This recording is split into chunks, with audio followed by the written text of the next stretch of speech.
Mahfud MD diduga ada permainan dalam kasus Vina Cirebon untuk lindungi seseorang. Siapa? TKP-nya fiktif, yang pelaku utamanya juga fiktif. Berarti perkara ini adalah perkara fiktif. Ya tidak usah diteruskan dong terhadap klien saya. Klien saya ditutup perkaranya. SP3 apa salahnya sih? Kenapa kita mesti malu? Ya itu Kapolri, kenapa kita mesti malu Kapolri? Saya ingat kata-kata Kapolri, masih saya ingat itu. Kalau ikan busuk, kepalanya dibuang. Nah sekarang buang dong. Kapoldanya copot bila perlu. Dirkrimum bila perlu copot dirkrimumnya. Malam hari ini saya akan keluarkan TR khusus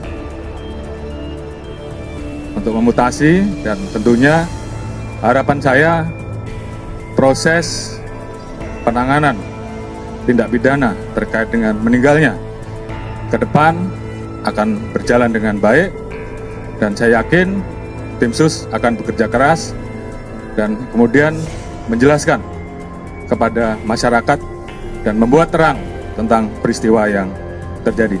Kalau mutasi dengan dicopot berbeda. Ya. Kalau mutasi itu bisa saja 10 jenderal atau 15 jenderal itu kan bergeser posisi biasanya dalam rangka pembinaan karir. Ya. Kalau dicopot itu berarti tidak ada jabatan sama sekali, ditempatkan ke suatu posisi dan dia hanya nerima gaji, tidak ada tunjangan jabatan. Perkara ini Mbak, Ibtu Rudiana itu jabatannya Kanit Narkoba. Tetapi saya membaca di dalam putusan pengadilan, Ibtu Rudiana itu bikin surat perintah penyelidikan. Loh, saya bilang, saya kok Ibtu kok bisa bikin? Kapolresnya kemana? Seharusnya Kapolres yang memerintahkan, bukan dia. Dan menangkap langsung para tersangka itu dia. Nah inilah Mbak menjadi, makanya saya bilang, berulang kali saya sampaikan kepada Kapolri. Saya ingat pesannya Kapolri. Kalau mau menjadi sahabat Kapolri, kritiklah Kapolri secara pedas. Saya kritik Kapolri secara pedas karena saya ingin menjadi sahabat Kapolri. Disinilah saya bilang, ayo Kapolri kita benahi.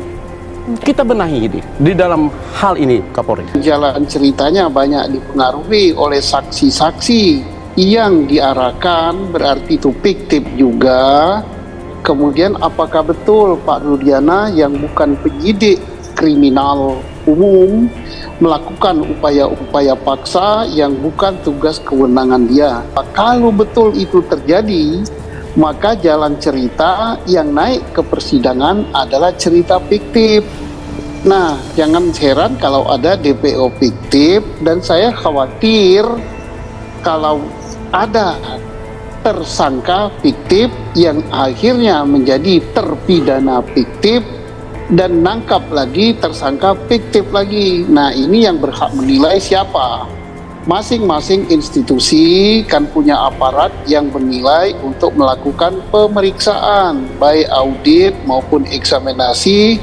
Yang kita kenal ada Propam, ada Irjen, Inspektorat Jenderal, dan ada juga yang namanya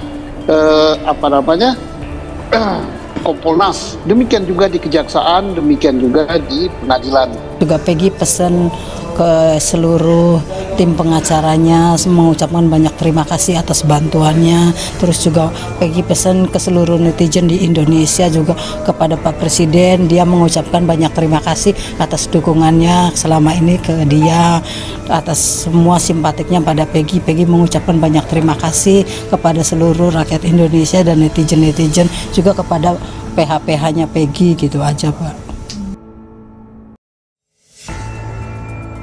Tak kunjung selesai meskipun sudah 8 tahun berlalu, mantan Ketua Mahkamah Konstitusi periode 2008-2013 akhirnya angkat bicara soal kasus Vina Cirebon.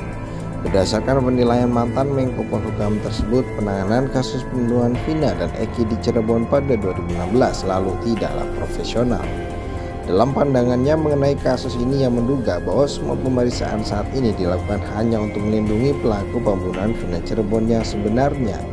Ia pun menjelaskan sesuai pemahamannya bahwa kasus pembunuhan Vina dan Eki di Cirebon 8 tahun lalu dilakukan oleh 11 orang. 8 diantaranya telah tertangkap, namun 3 lainnya menjadi buronan sejak 2016. Ia pun mengatakan kasus ini baru diangkat setelah diangkat ke dalam sebuah film. Atas kejadian tersebut 3 buronan lainnya baru diumumkan lagi. Pada 2016 dikatakan pelaku berjumlah 11 orang dan 8 diantaranya sudah ditangkap setelah film final. Sebelum 7 hari itu muncul, kasus ini juga muncul lagi. Dulu kok bisa lari, itu kemana sisanya orang itu? Itu kan resmi diumumkan buron 3 orang namanya ABC. Akhirnya setelah viral kasus ini baru dibuka lagi, ucap Mahfud dikutip dari YouTube miliknya yang diunggah pada 11 Juni 2024. Dia juga membeberkan kejanggalan dalam penanganan kasus ini, di mana 8 tahun lalu sudah ditetapkan 3 orang sebagai DPO. Namun setelah viral kembali hanya ada 1 orang DPO. 2 orang yang buron ini juga kok bisa-bisanya sekarang dibilang salah sebut. Tidak masuk akal kalau sudah diselidiki lama kok masih salah sebut. Terus dianggap enggak ada, hanya Peggy, bahkan Peggy itu pun diragukan katanya. Mahfud juga mengungkapkan kejanggalan lainnya mengenai sosok Peggy yang saat ini sedang diperiksa oleh Polda Jabar. Sekarang sudah mulai ketahuan ada 2 masalah. 1, Peggy ditangkap, sementara sekarang mulai muncul kesaksian bahwa orang tersebut bukan pelaku yang asli, kata Mahfud. Dari uraian tersebut, Mahfud menganggap ada unsur kesengajaan dalam penanganan kasus ini. Bahkan dia menyebut ada banyak semacam permainan di dalamnya. Saya berpikir jika memang ada permainan, jika kurang cakap, kurang hati-hati, itu disebut tidak profesional. Tapi jika ada permainan untuk melindungi seseorang atau mendapat bayaran untuk melenyapkan kasus, itu sudah tergolong ke dalam sebuah kejahatan. Hukum kita itu sering dimain-mainkan, apalagi kalau sudah menyangkut pejabat atau mungkin menyangkut uang, kata Mahfud MD. Tak kunjung selesai meskipun sudah 8 tahun berlalu, mantan Ketua Mahkamah Konstitusi periode 2008-2013 akhirnya angkat bicara soal kasus Vina Cirebon. Berdasarkan penilaian mantan Menko Polhukam tersebut, penanganan kasus pembunuhan Vina dan Eki di Cirebon pada 2016 lalu tidaklah profesional. Dalam pandangannya mengenai kasus ini, yang menduga bahwa semua pemeriksaan saat ini dilakukan hanya untuk melindungi pelaku pembunuhan Vina Cirebon yang sebenarnya. Ia pun menjelaskan sesuai pemahamannya bahwa kasus pembunuhan Vina dan Eki di Cirebon 8 tahun lalu dilakukan oleh 11 orang. 8 diantaranya telah tertangkap, namun 3 lainnya menjadi buronan sejak 2016.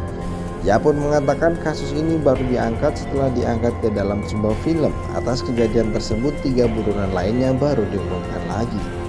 Pada 2016 dikatakan pelaku berjumlah 11 orang dan 8 diantaranya sudah ditangkap setelah film Vina.